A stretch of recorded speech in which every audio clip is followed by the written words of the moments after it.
Alors on va commencer par la coupe alignement de la panne qui, comme vous voyez ici, la sauterelle est positionnée sur notre panne ici.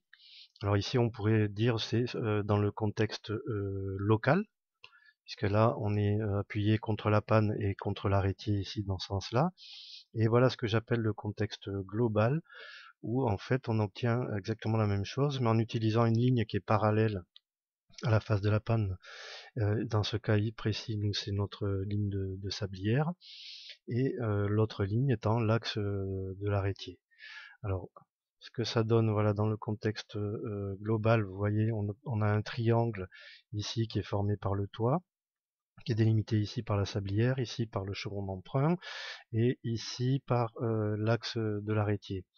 On va rabattre ce triangle-là au sol pour obtenir l'angle ici.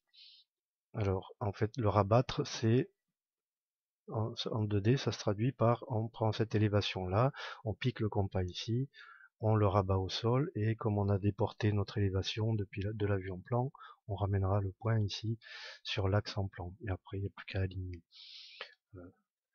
Voilà donc ce que ça donne vu de côté. On voit notre triangle ici qu'on rabat au sol, vous voyez, ça correspond ici.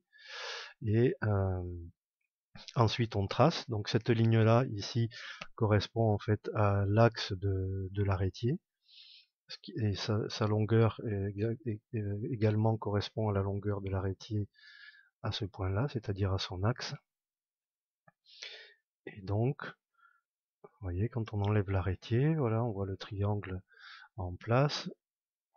Et voici ce que ça donne.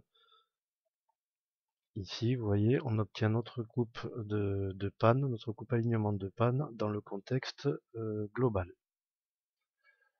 Voilà, on va voir la prochaine fois, c'est dans le contexte local. À tout de suite.